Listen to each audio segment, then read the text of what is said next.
Star Trek books. They've been around for decades. Join us, the Trek ladies, Kavura and Jen, as we discuss the novels one at a time. Welcome to the Ladies Trek Library.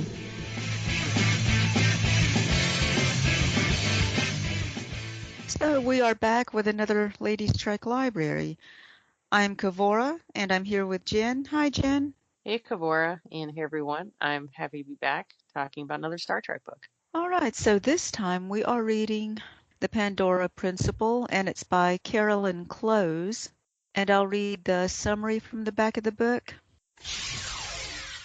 A Romulan bird-of-prey mysteriously drifts over the Romulan neutral zone and into Federation territory. Captain Kirk and the crew of the Enterprise investigate, only to find the ship dead in space. When Starfleet orders the derelict ship brought to Earth for examination, the Enterprise returns home with perhaps her greatest prize. But the bird of prey carries a dangerous cargo, a deadly force that is soon unleashed in the heart of the Federation. Suddenly, the only hope for the Federation's survival lies buried in the tortured memory of Commander Spock's protégé, a cadet named Saavik. Together, Spock and Saavik must return to the nightmare world of Saavik's birth, a planet called Hellguard, to discover the secret behind the Romulans' most deadly threat of all. Okay, yeah, as I was reading that, I'm thinking, like, is this really describing that's not the main part of the story, just talking about that ship and all. But anyway, so that's the summary. So we had both read this book before years ago. Did you remember anything about it going into it?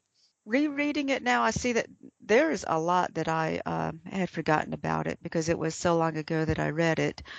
I know that like the first time I read this book, I kind of had a different expectation because I was expecting the book to be more about Spock and Saavik, and I wasn't really expecting all the other storylines. I mean, there was a lot happening in this book. So back then, I was kind of disappointed that it wasn't all Spock and Saavik. But I mean, reading it again, I enjoyed it, and of course now of course I see how you got to have other things to make it a complete story. But yeah, but there was a lot in it that I had forgotten about. Yeah, I had forgotten a lot too. I remembered the parts that I remember were I remember the planet that Saavik was born on, and that, it was really horrible. And I also remember that I found stuff that happened on that planet so disturbing that I did not want to read it again. So that's when you asked about reading it again, I was like, oh, I remember, not that I thought it was bad, but I remember thinking, oh, I remember thinking it was really disturbing and I didn't want to reread Right. it. Disturbing and painful. Yeah, I know. Yeah. But as I reread, I realized like I had totally forgotten, and it was years ago, probably not as long as you, but maybe like 7 years ago I read it. And I've read so many Star Trek and other books since then that I really had forgotten a lot of the characters even in it. So it was kind of like reading it for the first time, even though I knew the disturbing parts were coming. So maybe that like gave me a little, you know, easier to prepare for it. So I will say that kind of as a thing going into it. And I'm not like someone that gets easily disturbed, but I just thought like the detail of describing some of the stuff, which was really pretty horrific, like it's kind of nightmarish, and I'm just like, I don't like reading that. So that's just a warning if you're a reader, that keep that in mind, that you might find some of that pretty disturbing. Yeah, and kind Uh, of like it's more than you're expecting in a Star Trek book. A lot of these oh, books for sure. yeah, they're written for younger audiences. I mean, a lot of them are, but this one, yeah, a little more disturbing. Yeah, I mean, of course, in the movies there have been people who die and things like that, but this is a little bit was more graphic than that. So a little different than you see even in some of the more adult themed Star Trek books. But that aside, we could talk about the rest of the book. One thing that was interesting about it is, for most of this book, Captain Kirk is stranded on Earth while the Enterprise is on a mission trying to save the galaxy. Um, so we have scenes on the Enterprise without Captain Kirk, and then Captain Kirk, who's actually not just stranded on Earth, but trapped alone with only being able to communicate with the outside world through, you know, TV or whatever you want to call it. They call it the phone or the comm, not really even with other people. So how do you think that worked? Did you like how that was with Captain Kirk in the separate sections? I kind of, I mean, didn't really like it, but then I don't know, like it's not like I have a better idea or anything, but yeah, it kind of. I guess the author wanted to sort of keep Kirk out of the action as much and make it more about Spock and the Enterprise, and I think that the point of it was kind of to show that Kirk was going to be, as the book says, he's going to his next job will be at a star base or on Earth instead of being command of the Enterprise anymore. That was, this book takes place between the motion picture and Star Trek 2, so they're saying Kirk is probably not going to be in command of the Enterprise anymore, and so maybe this is to show like how much he's really going to hate that. So he spends this story being like in solitude, having to give orders just over the comm, and he doesn't like being out of the action. And yeah, to me, it wasn't really suitable for Kirk. It just seemed, like I didn't really like him being there, and I don't think he liked it either. And that was probably the point of the book anyway. But it was like, well, his parts are really not as interesting. Like he doesn't really, to me, he didn't stand out as much in this book just because of what he was doing and what he did for the story. He didn't contribute as much as some of the other characters. Yeah, it was a little different because we have seen, there have been other novels that we've read and that we've talked about where you have some of the characters in different places from each other and there's different storylines going on. But they're all usually always involved in the action, just not together. So it was a little different. And I think, like you said, the purpose of the author doing it was to, discuss the idea about Captain Kirk no longer being in command of the Enterprise and how painful that was for him. Um, but at the same time, I also felt like it didn't need to be separate like this, that he could have just as well been in command. And that whole section on Earth wasn't totally necessary, but I guess maybe it was to show also the Enterprise's mission was so important. I mean, as always, but they're trying to save the Earth and the universe, um, or the galaxy, from this weapon that they find on a Romulan ship. And people are killed on Earth. It's so in a way, it's kind of showing that they're on a very important mission, and Captain Kirk is not a part of that, but he's part of experiencing what this horrible thing is going on Earth. And they need to have a character on Earth so that you get the idea of just how bad the situation really is. Right. And he did still have an important role. It just he wasn't contributing in the same way as everyone else. But Well, there were some other, like you said, there's a lot going on in this book, and there's some original characters in here. One of them is Bobby Harper, um, who's like an engineer. He grew up in I guess you could call it like a museum, called Life City, which is in the desert in California, and it has all kinds of alien artifacts, kind of like a museum where you get to see things, see a lot of alien life up close, and it's in some kind of domes in the desert. Um, so that was kind of an interesting concept of this museum, Life City, in these domes in the desert, and this character being from there. And he also has this sidekick named Obo, who is a little alien that is made to be like this really cute little sidekick, who just seems like a small little child. And it almost didn't fit the story. Like I couldn't imagine it if it was a movie or a television show. This little alien, cute little alien. I don't know, it didn't seem to fit, even though I'm not saying I didn't like the character. But what did you think about Bobby Harper, Life City, and this character Obo? they were all interesting additions to the story. Yeah. So the thing about Live City, so they did say, yeah, it's like a domed city, and Bobby Harper is from there, and his mother, it said like his mother was something like an ambassador that traveled, but also was doing research for the city. But she could, but the city was like a museum, and so his mother was like someone who gathered things for that museum that was also a city. It was a weird thing like that. But then it basically because and this happens pretty early in the story where everyone in Live City dies, and I mean that's part of the story. But I do see it where it seems like the dome was actually invented for the story just so that the people could die because because there you have this microvirus that kills people, and so they have this dome where everybody in the dome dies, but at least like the rest of Earth is protected. Like so the reason they built this dome for the story is so that you could show how devastating the virus is without it killing everybody on the planet. Like, okay, so it's just these people. It was like that.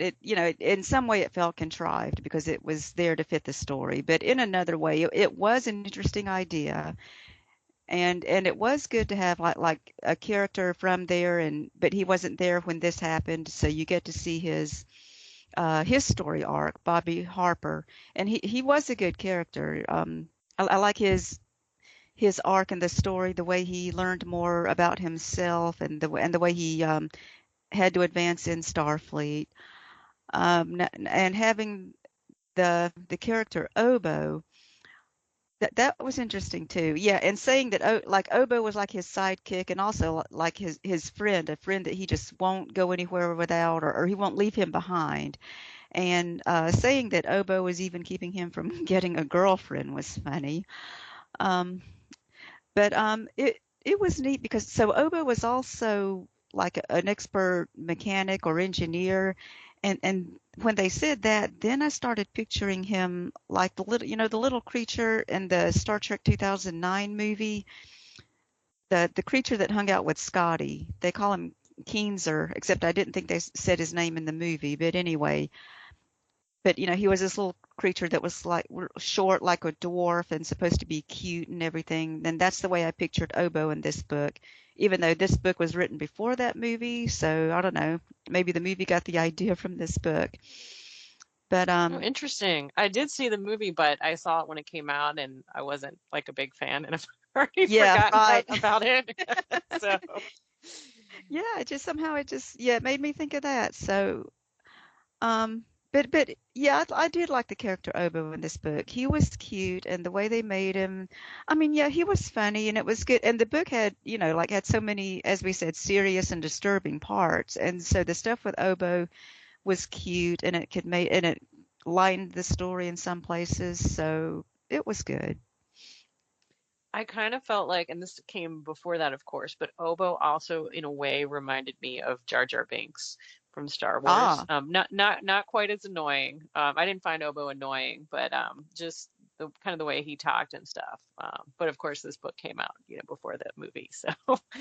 Um, but yeah, I guess the Life City, you're right, it's contrived. Of course, there were other people killed on Earth, but they were killed in a Starfleet building, which is also, they talk about how it's self-contained, so none of it was able to get out and kill anyone else. So maybe the author created Life City just to show that other people were affected on Earth, just beyond Starfleet, and that had the potential to kill everyday people rather than just people in Starfleet who, even though that's obviously devastating, but that's people who signed up for somewhat dangerous missions. So I thought of it in that way, I guess. Um, we also had, besides Bobby Harper and his sidekick Obo, there were some interesting Romulan characters. There was a Praetor Tan, who is a Romulan who's a member of a secret organization that is opposed to the Romulan government. And they've been making plans for years about trying to overthrow it. And it's interesting because none of them really know who each other are because they meet in secret and they're disguised and they have their voices disguised. And Praetor Tan really is at a point in his life where he just wants to retire and he doesn't want to be part of this organization anymore. But he kind of can't get out of it. And then we have another character who is Praetor Tan's old friend, Archernar, who is a uh, Romulan smuggler, who's also very charming. And it also kind of, back to Star Wars, but it sort of reminded me of a Han Solo kind of character, but more suave. But maybe the stereotype that you probably see in other movies of the handsome thief or smuggler or pirate or something. What did you think about these characters, the Romulans? Yeah, they were interesting too. Okay, so we have this group called the Ten. It's a secret group that Praetor Tan is a part of. That was neat, and I guess it fits because you do think the Romulans would have all of these secret things going on. It's interesting that the Praetor himself would be a part of a secret group. I thought the Praetor is the one in charge, and so now you're saying he's also part of some other secret group, like he doesn't really like his own government and wants some kind of change done to it. But it was kind of, I guess it was typical. I don't know if his character was really that unusual for a Praetor, but he was the one in charge and he was the bad guy and everything. As far as Archanar, he was a neat character too. Now I didn't see him like Han Solo, but that is interesting. I mean, yeah, I can see that. Or even like the outrageous Okona from The Next Generation, the one who's handsome and charming and a smuggler, a scoundrel, and all of that. He was neat. I think he wasn't really different from any other character, like any scoundrel characters you have. He wasn't really that different, but I can see the purpose of him. And it was neat how he got under Saavik's skin, like she didn't really like him, and I could see that like somehow he chose her to be the one that he targeted, like the one that he would charm into getting his way or try to. I mean, like he must have thought she was easy because she's young, I think young and innocent, and so it's kind of like it was a good way to play off of that and have the interaction of those two characters. So he was interesting in that way. Yeah, it's a good point you make. And I don't know if it's because I mean some of the a lot of the books, actually, several of them about Romulans by Diane Duane had already been out by this point. Maybe the author didn't read them. She kind of had her own take on the Romulan Empire because, usually the Praetor in is like the head of all the Romulans, but she kind of made it like he was more like what it is was in ancient Rome, which is more like a senator or a powerful magistrate, but not the overall head. I didn't get the feeling that he was like the head of the government. He was just an official who was, um, you know, bored of his or maybe tired of politics and wanted to retire. So yeah, that was interesting. And the interaction between Archanar and Saavik, he picks up right away that she's either half Romulan or all Romulan. He knows that she's got some Romulan in her, which I thought was interesting. And he knew that her name meant little cat. And it's not really explained whether this was in Vulcan or in Romulan. Um, Apparently, the name was given to her by a Vulcan woman on the planet she was born on. So I had assumed that it was a Vulcan name, but maybe it's a Romulan name, and that's how he suspected that Saavik was Romulan or part Romulan. I don't know, but that's one of the reasons that he really gets under her skin is she doesn't like to acknowledge that she's part Romulan. People assume she's Vulcan, and she leaves it at that. She doesn't really like the Romulans for very valid reasons about what they did to her. And that wasn't never explained. Did you have any thoughts about like how he might have guessed that just from her name or? And I didn't really think about that when I was reading the book because the thing is when we're reading it, we know that she's part Romulan and part Vulcan. So I really didn't notice well, how did Archernar know, or did he even know? And yeah, so it never occurred to me that maybe he shouldn't have known that just by looking at her. Yeah, I don't know. So the name Little Cat, yeah, I think Little Cat had to be Vulcan since it was a Vulcan that named her. And so Atronar probably speaks both languages or at least knows some Vulcan to some extent to know what Little Cat means. Yeah, and maybe just because of the name that he picked up that she's Vulcan Yeah, maybe he doesn't know she's part Romulan. That's interesting to think about. And then like maybe I would have to go back and read the book and see how she acts around him. Oh no, I mean he Yeah. did know. And the first Oh, time he that he did met know. her, yeah, that's struck Oh, me okay. immediately as he said, "I know what you are." He knew that she was Romulan right off the bat. And up until that point, everybody had said, "Oh, Scott's Vulcan cadet." Everybody just thought she was Vulcan because you're not going to have a Romulan, obviously, in Starfleet, right? Or Right, as they a would have to cadet. explain it. Yeah, yeah.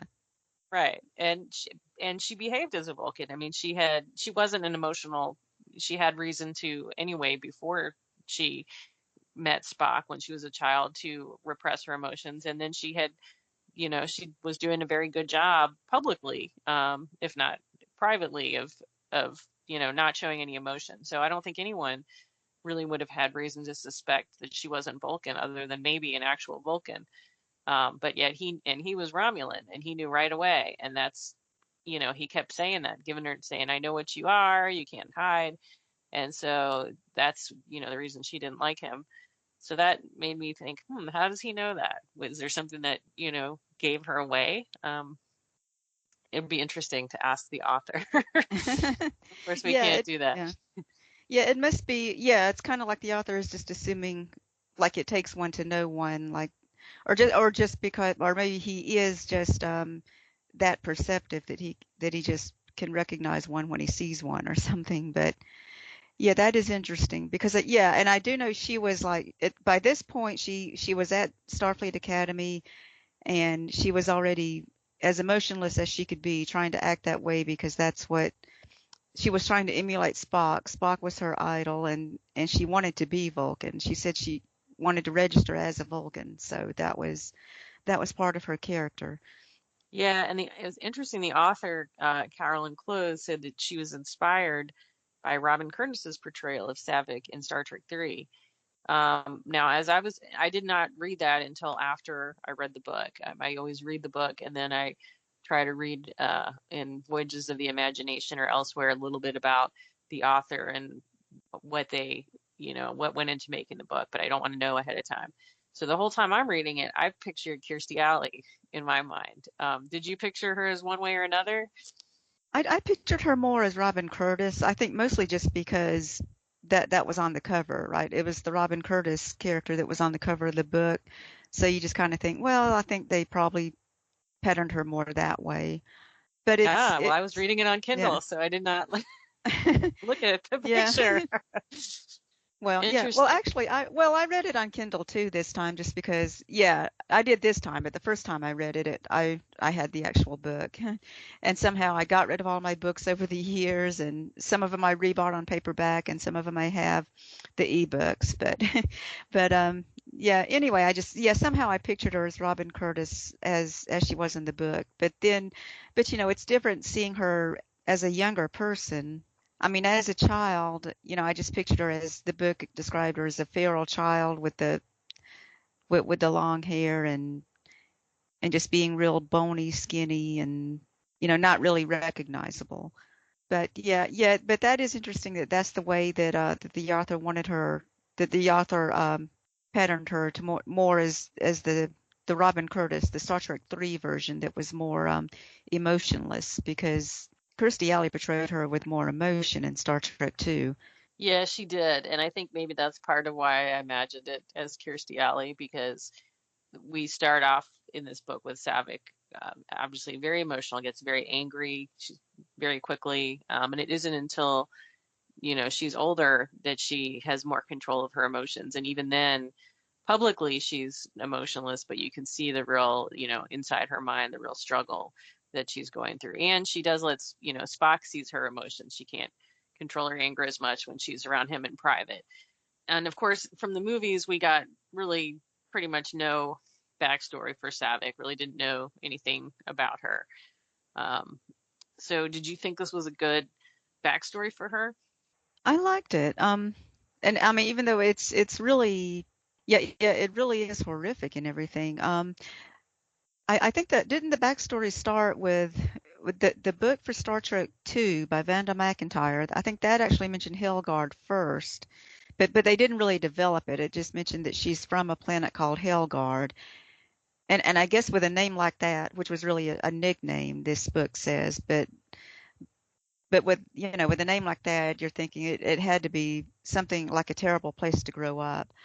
So but it was, yeah, it was an interesting story, and I think they, like, maybe the author didn't really have to make it as tough as it was, but it was interesting, and it was neat to see that she could actually move forward from that, and that Spock saved her from something so terrible, and she turned out to be such a fine Starfleet officer.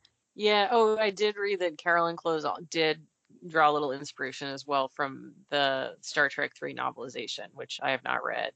But yeah, I guess Hellguard was mentioned in there. I'm not, you said not that much else.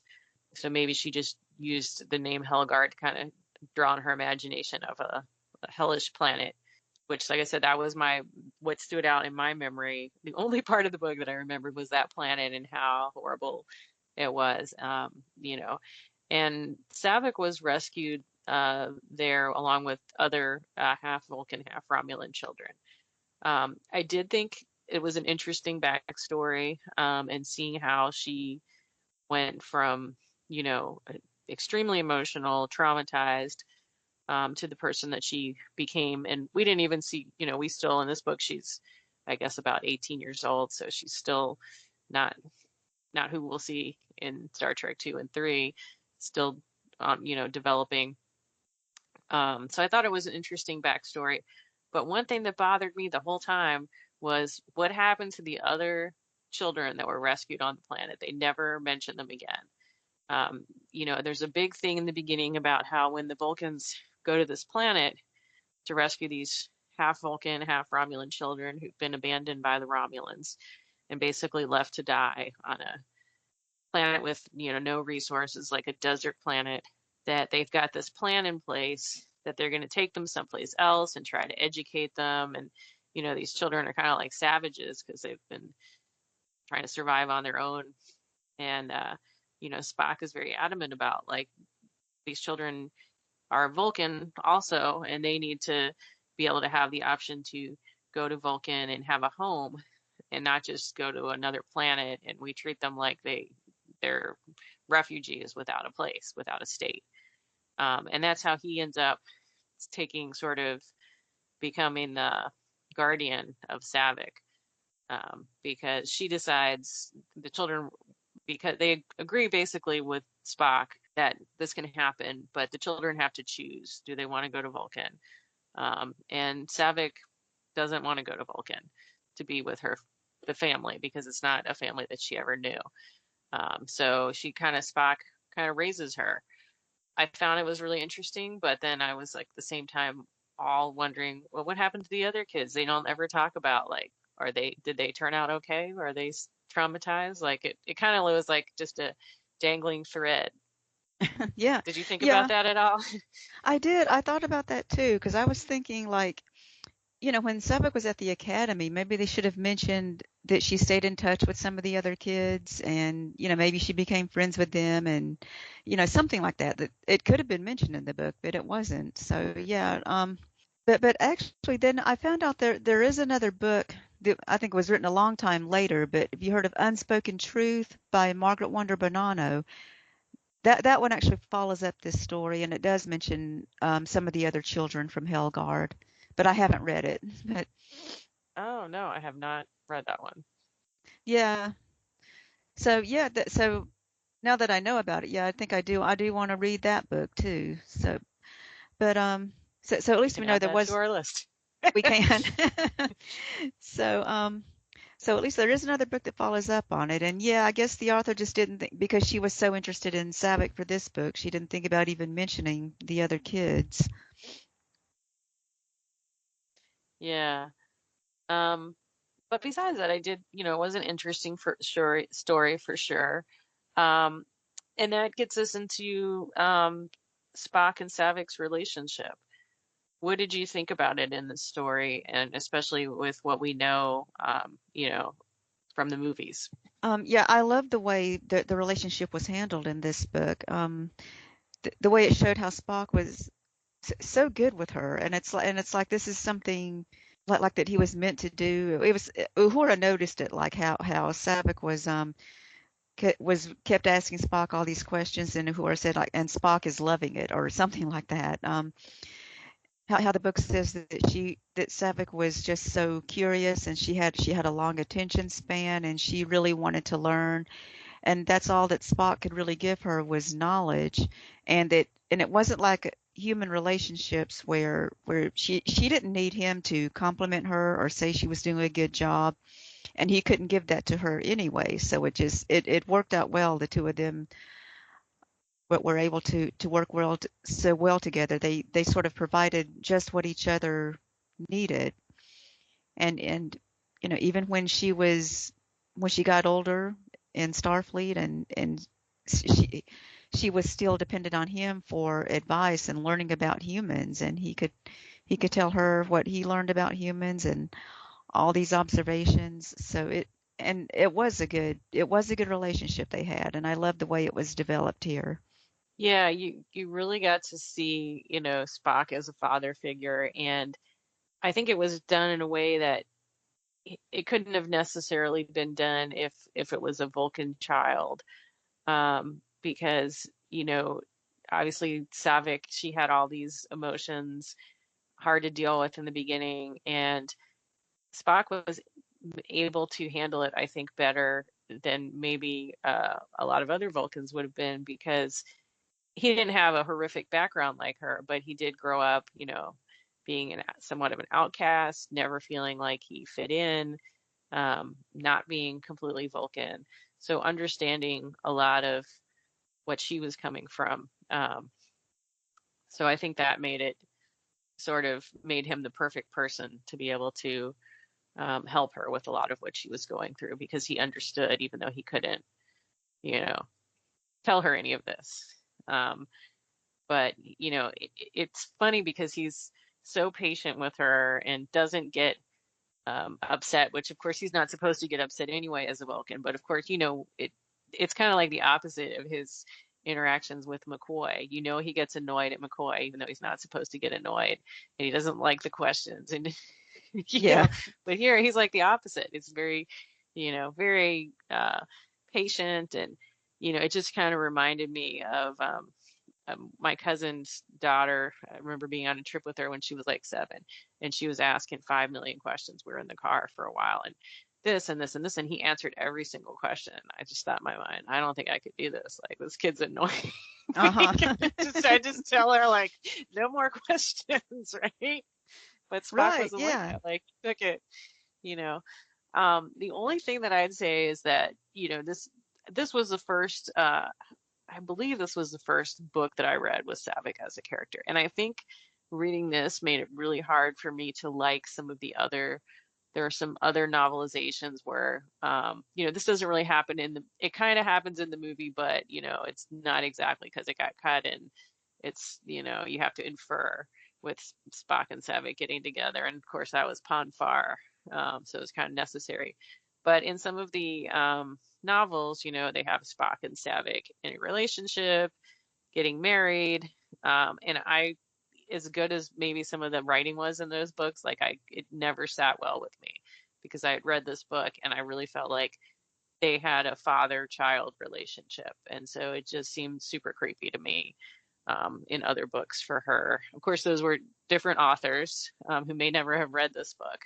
But so I had a hard time imagining them in a romantic relationship when he was an older father figure. I do agree with you. Yeah, and I think we've mentioned that before too, how neither of us like how the books continued it later where the two of them got married. I mean, that just seemed so inappropriate. Right. But yeah. Um But it but doesn't in this happen in book, this book, so yeah, this book on its so, own is good with their relationship. Yes. And also I think yeah. in this book it's well, after reading this, you understand better like how she must have felt in Star Trek 2 when Spock died. Like, oh, yeah, and that's the reason she was almost crying at his funeral service. It was like, it was devastating for her to lose him. And so you can feel it more reading this book and then to realize, oh, how important he was to her. Yeah, because she really had no one. She had no family. You know, she may have had some Vulcan family on Vulcan that she had never met that didn't even know she existed, but she had no one, and she had, gone through this horrific childhood, and Spock's really the only person who understood, and who had been there for her. Yeah, no, interesting to note, not related to this, but I read that the author had sent the book in 1985, but it did not actually get published until 5 years later in 1990. That was interesting that it took Okay. that long. Yeah. I think during that time, wasn't that when the Diane Duane books came out, or was that later? It's like they might have been I waiting for more Romulan stories. Yeah, I think it mentioned that there was like some kind of changes going on in the with Paramount and whatever, that may have been maybe different people coming in, and that's why it kind of got Yeah, delayed pushed, for years and delayed years. for 5 years. Yeah, because the Romulan Way, what year did that come out? I want to say that, yeah, it was 1987. But so she had actually submitted, okay, so that makes a little more sense. So she had actually written the story 2 years before the Romulan Way was published, even though it didn't get published till later. So she, had maybe her own idea of what a praetor would be, whereas in the Romulan universe, we would probably call him a senator or something. Yeah, so little differences like that. And interesting to note, she did not write any other Star Trek books. It's the only one. There are a few authors like that out there, but not too many. Yeah, that is interesting too. And it's probably, I mean, like this one, because she had to have been a fan, but maybe this was just so much trouble that she just didn't want to write another one. Yeah, it And did that not might be what mention. happened to a lot of the other writers. Yeah, that could be maybe after the 5 year delay. She was like, all Hmm. right, not dealing with this anymore. But it didn't mention anything about in the Voyages of the Imagination about why she didn't write anymore. And I think it did say that she hadn't written it. It was like she had been approached by Pocketbooks to write it. So maybe she just, even though she was a fan, and she did mention she watched it and she was a fan, that she just wanted to write her more original stuff and not in a fan universe. So that could be. Yeah, could be. Too many rules writing in the Star Trek universe. Yeah, that's true. So overall, what did you think? It was a good story, but I don't think it wasn't really the best that we've read. Let's see, I would rate it like maybe 3.5 Quatloos. So it was good, but just not the best. Yeah, I was gonna say 3.5 too. I thought the story was good. I thought the pace was good, although the sections with Captain Kirk on Earth, to me were slow, and I kind of was like, I just want to get through with these sections because nothing's happening. But maybe that was part of it to make you feel his agony at being like trapped in behind a computer as doing desk work. Yeah, it was And kind of I long, don't, wasn't it? yeah, it felt Yeah. like it. So I'd say 3.5. I did really like the story otherwise, and I like the characters, disturbing parts aside. So yeah, I would also give it 3.5 Quaaludes. Thanks for joining us, and we'll see all the listeners next time. Thanks for listening. Make sure you hit that subscribe button and join our Facebook group. Live long, and may the Force be with you. Nanu Nanu.